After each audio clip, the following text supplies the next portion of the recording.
안녕하세요. 임대차 3법에 대한 거를 제가 한 3주, 2주 전부터 아주 확실하게 정리를 해준 적이 있습니다. 그런데 오늘 신문 사설에 선의로 포장된 임대차 3법, 세입자 고통만 가중시킨다 이렇게 헤드라인 나와 있습니다. 정확한 지적입니다.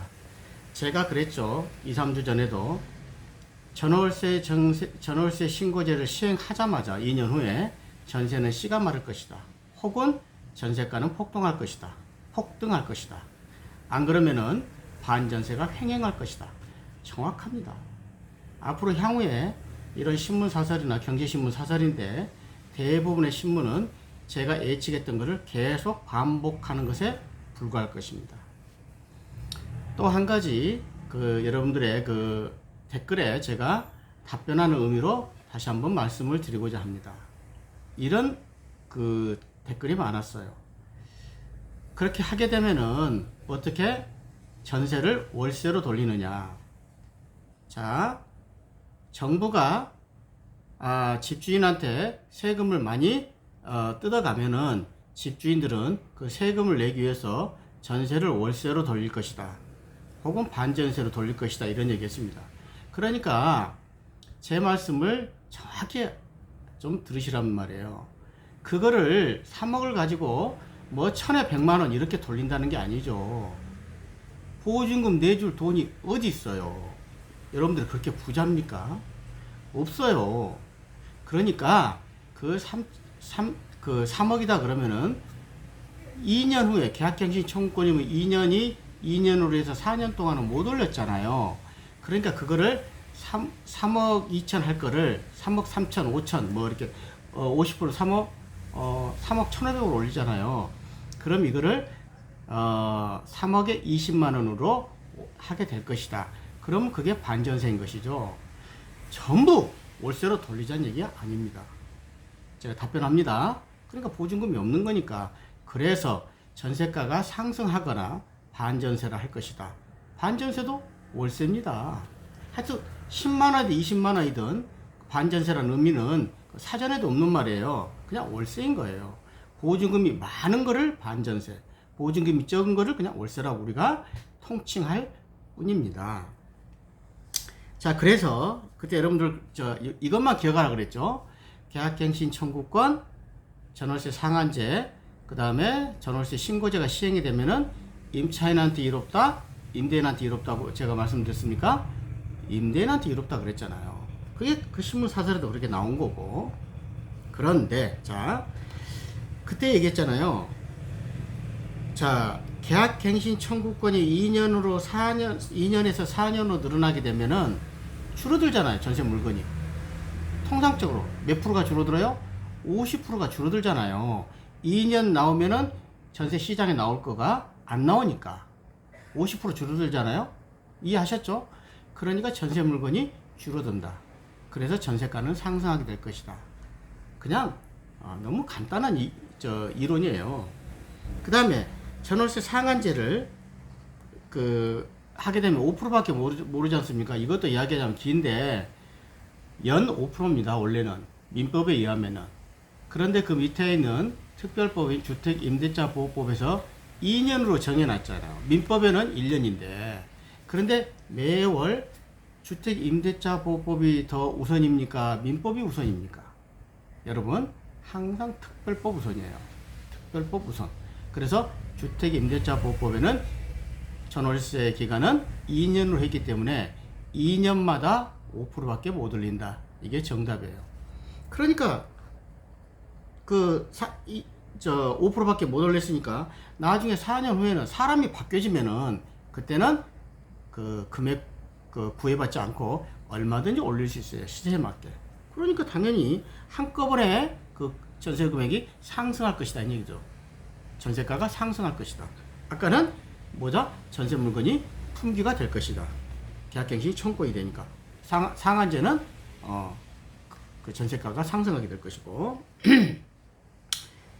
전월세 계약갱신 청구권이나 전월세 상한제 하게 되면은 전세 물건은 확 줄어들어서 전세가가 4년 후에는 상승하게 되는 게 불문가지입니다.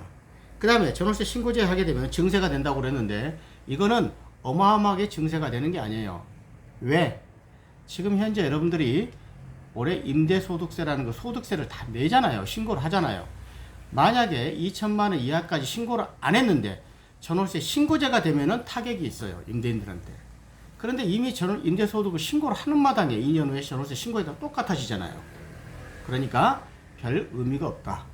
타격이 없다는 얘기를 제가 말씀을 드리는 거예요. 그래서 간단히 말씀드리면은 대략 월 한 100만 원씩을 소득이 있다고 그 월세 소득이 이렇게 조금씩 해가지고 반전세를 해서 100만 원이면은 대략 제가 계산해 보니까 50만 원 정도밖에 안 돼요. 임대소득이. 간단하게 설명하겠습니다. 필요경비 50%를 제해요. 1000만 원에서. 그럼 500만 원이죠. 500만 원에서 기본공제 200만 원을 공제해 준단 말이에요. 그럼 300만 원. 300만 원에 대한 분리과세를 했을 때 14%면은 3, 42, 40만 원. 기껏해야 50만 원이란 말이에요. 그러면 아무것도 아니네 이렇게 생각한 것들은 좌파들이고요. 많습니다. 이것도. 왜 그런 거 아니? 그 전에는 비과세 아니면 면세, 세금을 면제해 줬어요. 2000 이하까지는 이렇게 서민들이니. 그리고 거기에 대해서 그 다주택자들이 기여한 바가 크잖아요. 80% 이상의 임대시장을 이분들이 공급해주고 있으니까. 그러니까 여지껏 그 정부가 세금을 못 걷어서 안 걷은 게 아니란 말이에요. 그냥 이 정도는 여러분들이 기여하는 거 있다. 자, 소득이 연간 집이 두채 셋째 해서 1000만 원이 나온다 하시게 되면 임대소득만 순수 임대소득 세금만 50만 원이란 얘기지. 재산세 안 냅니까? 종합부동산세 안 냅니까? 엄청난 건강보험료 안 내냐고요. 그래서 총액으로 따지면 30% 50%까지 간다는 얘기예요. 세금이 다 뜯어가는 거예요. 뭐 여러 가지로 다 그 시스템적으로 한 가지만 보면 안 된다는 거죠. 소득세만 보면 소득세? 기껏 1000만 원 소득이 있는데 40, 50만 원밖에 안 걷어갔네? 이렇게 판단하는 거는 하수예요. 절대 그런 건 아니에요. 총체적으로 봐야죠. 자, 또 시간이 많이 됐네. 그런데 제가 오늘 하고자 하는 거는 그게 아닙니다. 계약갱신 청구권에 대해서 그 민주당의 박주민 의원이라고 있어요. 그 정의연이나 그쪽에 바짝 붙어서 활동하는 그 40대 후반의 국회의원이에요. 제가 박주민이 어떤 얘기를 하냐면은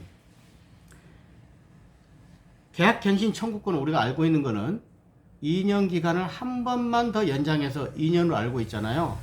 그렇게 하자는 게 대부분의 국회의원들의 생각이에요. 근데 박주민은 무한으로 하자. 계약갱신 청구권을 2년 첫 번째입니다. 두 번째, 임차인이 원하는 데까지 살게 해줘라. 이따 또 설명을 하겠습니다. 세 번째, 집주인이 자기가 그 전세 주고 있는 집으로 이사 갈 때도 마음대로 들어가지 마라. 뭐 정확히 설명을 하겠습니다. 제가 이거 자료를 찾아봤으니까 실거주해야 할 객관적인 사유가 있을 때만 집주인이 그 전세 주고 있는 집에 들어가라는 얘기입니다. 아니, 자기 집에 자기가 못 들어가 삽니까? 이렇게 되면은 어떤 얘기가 되느냐. 그러니까 잘 보십시오. 박주민이 얘기는 계약갱신 청구권을 1회에 한해서 연장하지만 말고 무한 연장하자는 게 한 가지입니다. 두 번째는 제가 뭐라고 그랬어요? 아까 말씀한 대로 집주인이 들어가고 싶어도 네 마음대로 들어가지 마라. 왜? 세입자가 살 수 있을 때까지 살아라. 자, 여러분, 이거 어마어마한 발상입니다. 그러면 어느 누가 집을 유지합니까? 그거 남의 집이네요. 세입자 집이잖아요. 세금은 집주인이 다 내면서. 자본주의 사회의 첫 번째 원칙이 제가 뭐라고 그랬습니까? 사적 자치입니다. 그거하고 이꼬르가 뭐예요? 계약자유 원칙입니다. 그거하고 이꼬르가 뭐예요? 사유재산이에요. 사적 자치, 계약자유 원칙, 사유재산권은 자본주의의 본질입니다. 그런데 이 박주민이란 인간은 이걸 전부 깨버리잖아요. 사적 자치 못하게 하잖아요. 왜? 집주인이 아무리 그 집에 들어가 살고 싶어도 임차인이 아니야, 나 더 살게. 5%만 5%씩만 올릴 거 영원히 살게. 이렇게 하자는 그런 발의를 하고 있다니까요. 이게 통과될 수 있는 거예요. 여지껏 저희들이 알고 있는 거하고 다르게. 왜? 뭘 못하겠어요? 대비를 하시라는 거예요. 제가 말씀드린 거는. 계약자의 원칙. 계약은 아까 사적자치나 계약자가 똑같죠. 임대인, 임차인 간의 그 의견을 서로 협의해서 계약하는 게 계약자의 원칙이에요. 그런데 일방적으로 임대인의 계약의 자유를 다 박탈시킨 거죠.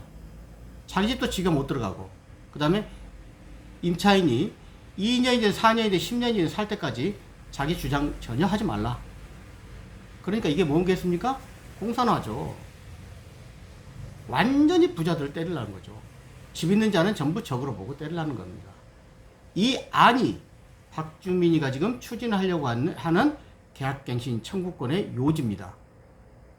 이해하시겠습니까? 저는 이거 보고 제가 이걸 찾아봤어요. 어떤 모티브를 얻어가지고. 일반적인 계약 청구권은 제가 설명을 다 드렸으니까 한 번만 연장해줘야 되는 거 아닙니까? 그래서 2년이 4년으로 연장되면 4년 지나고 나면 5%만 올리고 그 다른 사람하고, 그것도 한번 제가 댓글에 달았는데, 다른 사람하고 계약할 때는 계약자의 원칙입니다. 그때도 5%만 올린다. 그건 말이 안 되는 거죠. 그거는. 그러나 물론 그런 걸 바라겠죠. 또 그럴 수 있겠네요. 뭔 짓을 못 하겠어요. 근데 그러게 되면 공산화라니까요. 여러분들, 사유재산 계약자의 사적 자체는 동일체예요.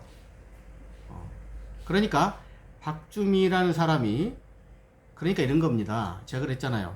서울법대 나온 사법고시 합격한 사람이에요. 이렇게 머리 좋잖아요. 틀림없이 머리 좋은 사람 아닙니까? 이 머리 좋은 사람들이 생각을 잘못하게 되면 이렇게 국가가 망하게 되는 거예요. 전체 국민들한테 피해가 가게 만드는 거예요. 그러니까 이렇게 박주민 안대로 되게 되면은 임대인이 피해가 가요. 이제는. 그 전에 얘기했죠? 계약갱신 청구권 1회 4년 후만 연장된다든가, 전월세 상한제에서 5%밖에 올리고 전월세 신고제 할 때는 임대인한테 전혀 해가 없다. 그런데 박주민이 안대로 발의돼서 지금 개정이 되면은 임대인한테 이제는 결정적으로 불리하게 되는 겁니다. 정말 이럴 때는 그래도 이 사람들은 끄떡 안 할 확률이 많죠. 왜? 집 가진 자나 이런 사람들은 기껏해야 20%밖에 안 되기 때문에 항상 80%의 대다수 노숙자만을 끌고 갈 거니까.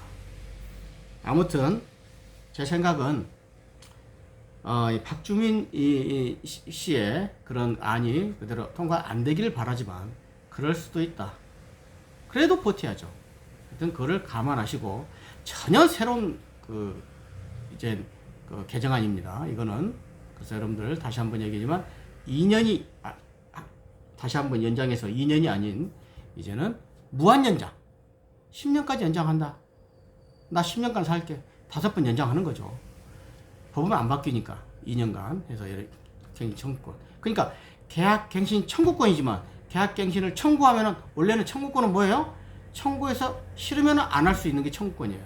근데 이제는 집주인이, 임차인이 요구하면 집주인이 거부할 수 있는 권한을 박탈해 버렸어요. 박주민이는. 그러니까 무한 연장.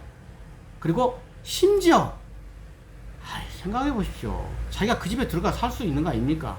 아들한테 딸한테 들어가 살게 할 수 있는 거 아니에요.